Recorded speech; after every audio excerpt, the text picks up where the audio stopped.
Darling, you send me. Hey, what's up guys? Welcome back to my channel. Today, it's not a vlog, it is a baking video. I have a lot of requests. A lot of my friends are asking me to make a video on how to make macaroons. French macaroons, not the coconut ones. I learned how to make macaroons when I was a freshman in high school. It took me a few years to get it perfectly. And so this is like a foolproof recipe that you guys can do. It's very easy, but not easy. It takes a few tries, so don't worry if you don't get it the first time, but if you do, you followed correctly. So, the ingredients you're gonna need are almond flour or ground almonds. You can buy this in any store, Kroger, Costco. I gotta say Costco, it's a big bag for $11. They are a bit pricey, but it's okay. Icing sugar, which is powdered sugar. You need 2 eggs. Make sure they are room temperature. This is a very important step. So if you just take them out of the fridge cold, you can put them in warm water and just leave them there until you're ready to use it. So we can do that right now. So my eggs are in warm water. Just leave this aside until you want to use it. And of course you're gonna need food coloring, which I'll look at. They said it's better to use gel food coloring because it doesn't fade in while you're baking, which is true. I've used the liquid ones all the time, and I used the gel ones like last week, and it did not fade when it was baking. So make sure to get the gel ones, much better. And what else? Of course, and for the filling, I'll do that later. So, but let's get into the process. All right, so the first thing you're gonna do is gonna get your almond flour or ground almonds, whatever. The recipe and the ingredients will be down below, so don't worry about me talking too fast. So, get your ground almonds. You're gonna need 3/4 of it. So here's my 1/4. And just get it 3 times. Oh yeah, and you need a large bowl and let's call it a strainer, because you're gonna have to strain the ground almonds so you don't get any lumps. So that's 1, 2, 1 more, and 3. There you go. That's 3/4 baking spatula to sift it. Oh yeah, it's better to preheat your oven like early. That's what I do, so it's always hot. And you're gonna preheat it to 305 degrees. So just do that. I sometimes do 310, so it surely bakes, because a few times I have underbaked them and it's been a disaster. So I like to be safe and just take it up a notch, a few degrees. So once you're done sifting the almonds, there are some chunks, so just throw that away because we don't want that. And next is sifting the icing sugar. So you need a whole cup for this one. 1 cup of this. It's a lot of sugar. This is a lot of sugar. Macarons, they're so sweet. Overflowing. So this is 1 cup of icing sugar. Drop it into your what's this called again? I keep forgetting what's it called. What's it called? Strainer. There you go. And just do the same thing. Although it's already like super fine sugar, it still needs it. So once you're done sifting the almond flour and the sugar, just mix it all together until it's all combined. And this is probably like the easy parts. So the next step is get another bowl. This is a medium-sized bowl, and get your eggs. Hopefully it's like already in room temperature. So get your eggs, and you're gonna need the egg whites only. So I'm gonna crack it over there by the trash can so I can just throw away the yolk. Or if you want to keep the yolk, you can crack them in a separate bowl. But yeah, so all you need is egg whites because it's a meringue based cookie. So for this step, you are gonna need a hand mixer or electric mixer. Doing it by hand is gonna take you forever. Trust me, I know, because the first time I did it, I did not have a hand mixer or electric mixer, and I used to whisk it, and oh my gosh, it was the worst thing ever.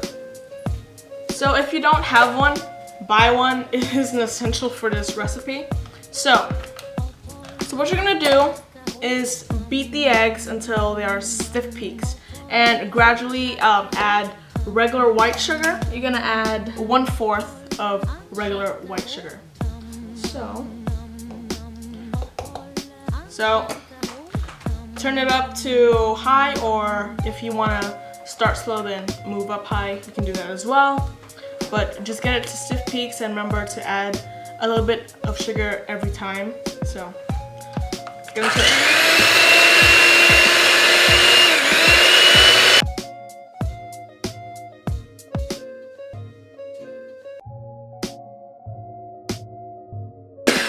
Alright, so midway it should turn out like this. It's turned like a fluffy white cloud, and see right now it's like soft peaks. It's like flopping around, which is not done yet. So like make sure it's like stiff, and once you know it's like good to go, you can turn it over your bowl and nothing's gonna fall out. It's just gonna stay there, stick. So just keep going until you have stiff peaks. Alright, so my meringue is in stiff peaks. This is how you know. Just turn it over, nothing's falling out, even if you shake it a little bit. So this is the perfect time to add your food coloring. Today I guess I'm gonna make a, I always make pink. Maybe I'll do purple. That's the oven, I mean just preheated. So this is gel. Just add like 2 drops, that's fine. And then continue to mix until it's like purple. So, which this is it. See how it's stiff peaks when it's not flopping around. It's like super stiff, and there you go. If you want to add more gel, food coloring, you can to get more color. But yeah. And now it's time to add your dry ingredients all together with the meringue. This part is probably the most hardest part, and it takes some practice doing this, because if you overmix, then it's gonna be way too watery, liquidy, and if you undermix, I forgot. I'm the worst baker ever. I forgot, but if you undermix, it's not gonna like rise. I have no idea, but it's something about it, like it's not gonna be perfect if you overmix or undermix. So it means you have to get it perfectly, and this is how you do it. So get your dry ingredients and add it to your meringue. So just drop it all in. That's what I do. A few people just add a few at a time and mix and stuff, but I don't like doing that because I don't know if I'm over mixing and stuff like that, so I just add it all together just to be safe. So got it all together. So what you're gonna do is scoop from the bottom and then press down. It's like you're folding, you know, just get it pressed down, get it pressed down, just get it all together. And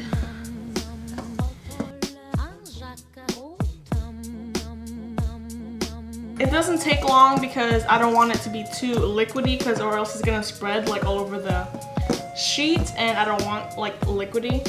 So like the consistency you're looking for is lava type, kind of like it's like a slowly drop, but not this slow. This is not finished yet. If it's still stuck on the spoon, it should be like flowing down the spoon, but not like way too fast.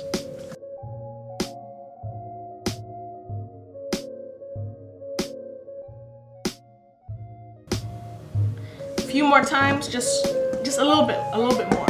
Alright, so the batter is done. The consistency, as you can see, it's like flowing down, but not way too fast or way too slow. It's just right.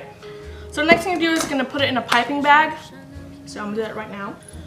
Okay, so I don't have any more piping bags, but I used to use a Ziploc bag, which works perfectly fine. I used this when I was doing it in my early days. So what you're gonna do is cut a hole. If you don't have a piping tip, I have a piping tip, so I need to cut a bigger hole so this could fit in. So, but if you don't, cut it about this small. That would be good for you. If it's too big, it's gonna spread way too much, and you don't want that. So that's ready to go. So get a cup and place your Ziploc bag or your piping bag down and open it from the inside, just like that, so it's easier to put the batter in. So just get your batter and slide it into the bag.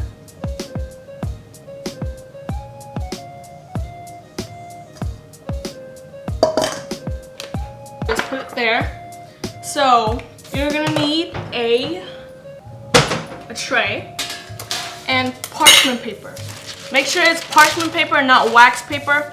They are different. Trust me, I know, because in my early days I didn't have parchment paper at the time, so I used wax. Did not work. It's not gonna come out easy when it's done cooking. And don't just use a pan and spray oil and stuff. That's not good. So have it up, and if you want to print out a what's that called? What is that called? I don't know. I don't know. I know how big I want mine to be, so I don't need it. So you get your, oop, it's spilling, your bag. You twist at the end, so everything is gonna come to the front. So when you're piping, you want to pipe like directly straight down and not like in an angle, because it's better for you. So just like this, just a little drop, how big you want. I don't make mine way too big, and just lift it up just like that. Do it slowly, don't go way too fast, so you know the right size, and just spread them out evenly and not too close to each other, or else they might get stuck together and you don't want that.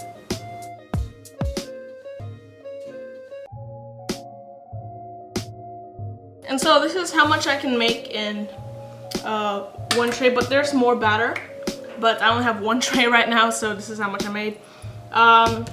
So this is the next step. It's very important. You have to follow it.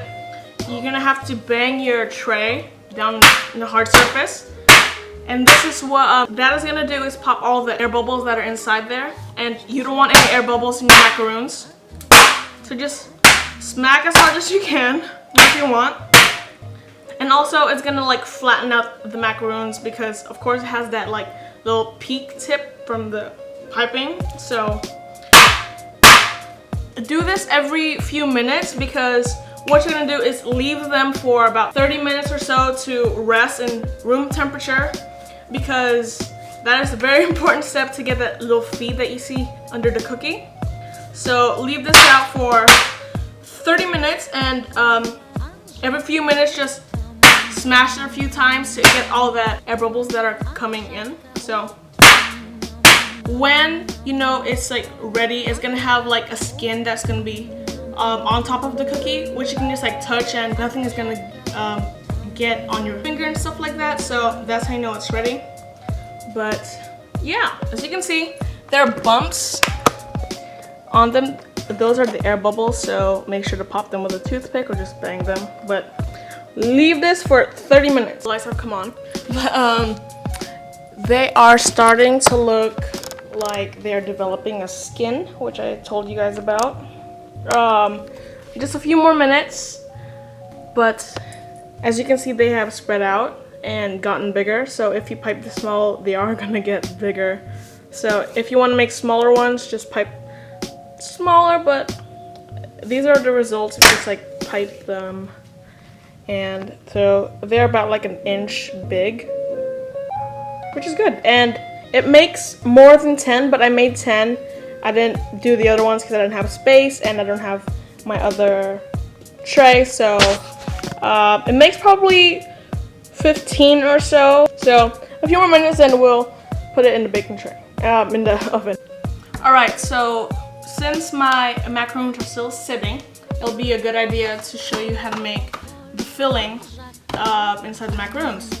So I usually do cream cheese because it just tastes better and it's not too sweet, but I don't have cream cheese right now. I have butter, so I'm gonna show you how to make buttercream. And so you're gonna need, if you use the whole batter of the macaroons, then you're gonna need 1 stick of butter. But since I didn't, I'm gonna use maybe, I guess I'll do half, and if I need more, I'm gonna probably put 1/4 in. So, and make sure it's in room temperature. So just let it sit out for a few minutes. It doesn't take long. And you're gonna need your icing sugar again. So make sure you buy a lot of these because you're gonna need it. And if you want the exact measurement for the 1 stick of butter and the measurements of the sugar, I'll be down below, of course. But I usually do it by taste. I don't want it way too sweet, so you know. And this is a lot of sugar, so. All right, so the butter are now in room temperature. So drop them in your medium-sized bowl. So you're gonna need your hand mixer again. So what you're gonna do is gonna cream it, and make sure that you cream it for about maybe 5 or 8 minutes or so until it gets white. If it's still a bit yellowy, you're gonna have to keep mixing. It's very important, or else it's gonna be salty or something, or it's not gonna be as fluffy. And I am using unsalted because it's better, I guess. It's flying everywhere. See what I mean? So you gotta go slowly and then build up.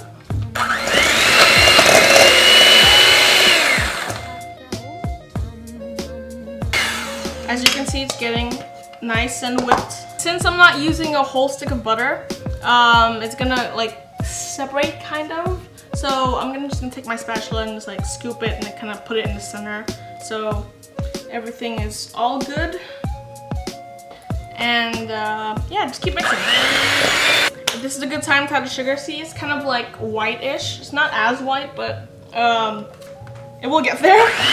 Little by little. 1/3 of a cup. And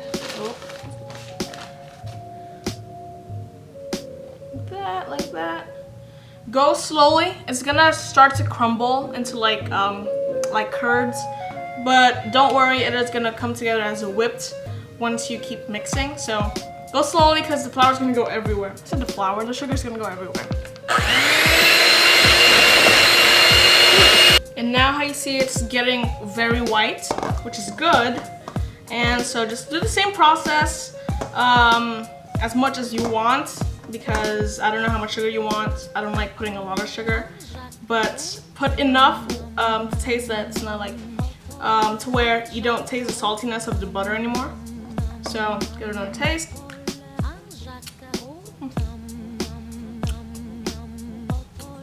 A little bit more, probably like half of the 1/3, then I'll be good to go.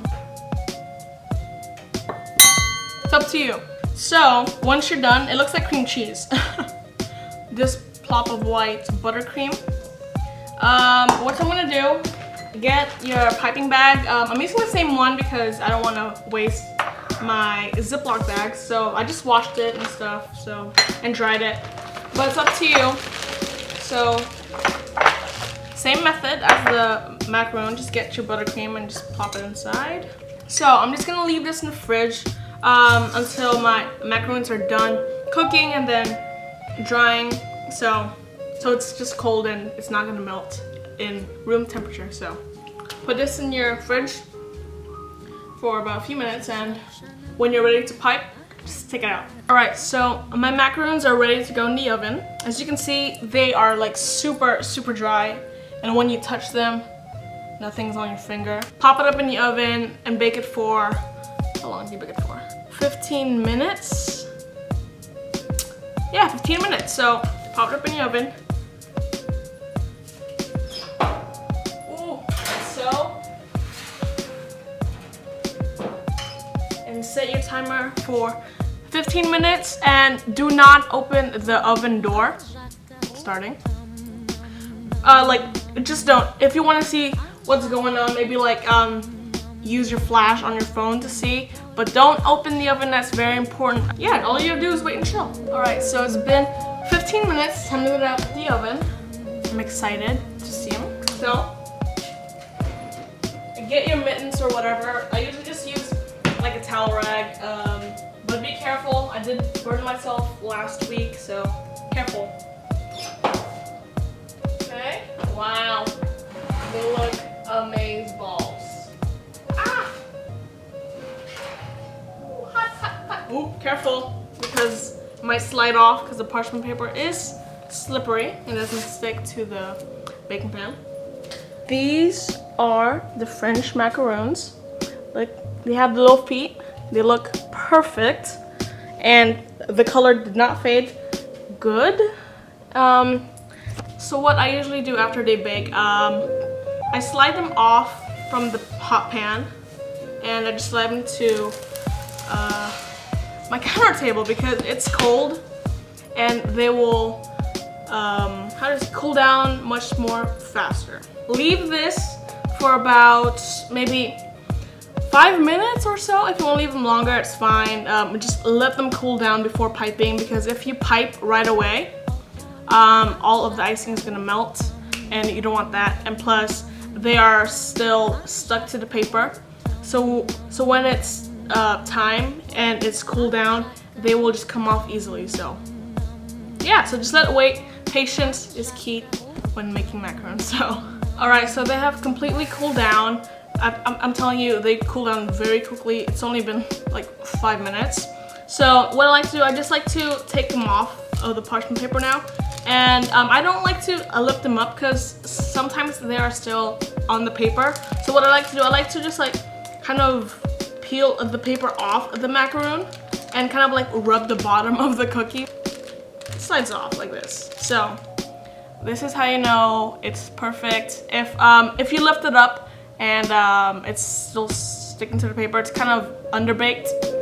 So if you want to pop them in the oven again, you can do that, but that's it. Let me just do that until everything is unsticked. If it just comes right off, that's great. So once the macaroons are all out of the parchment paper, what I like to do is I like to match the shapes. Since I didn't use a template, that's the name, a template. Since I didn't use a template, I have to go by eye. Sometimes one has no fit and you just gotta deal with it, but most of the time there is a fit. Like this one is not like the most perfect one, but it's okay, it fits.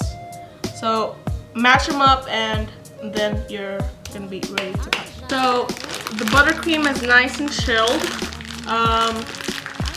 Just time to pipe, just twist the top. It's a bit cold, so don't worry about that. Just twist the top and it will slide down, this one. And just pipe a little dollop, I hate that word, dollop in the middle. Don't pipe a lot, just that much. As you can see, get the top or the bottom, whatever, and smash it like that. See? Nice and pretty. Just do that on all of the cookies.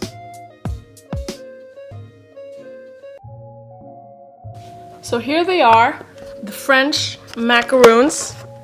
These are the classic ones. If you want to add flavor to them, maybe add like, let's say if you want to add chocolate, if you want like chocolate macaroons, maybe add cocoa powder. If you want matcha, maybe add matcha powder. If you want vanilla, add vanilla extract or whatever, vanilla bean.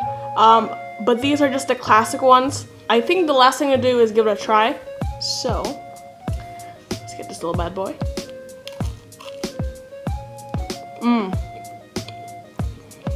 Nice and crunchy on the outside, but it's nice and gooey on the inside, which is the perfect macaron. So good.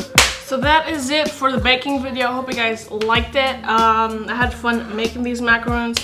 They are easy to make. Follow the steps exactly how I told you guys.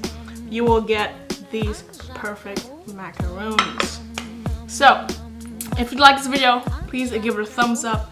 If you're not subscribed yet, please subscribe. And if you don't have the notification bell on, turn it on. And if you want to follow me on my social medias, my handles are down below and at the end of the video. So if you guys want more baking videos, please comment down and suggest what I should make next. And well, that's basically it. Good luck, Charlie.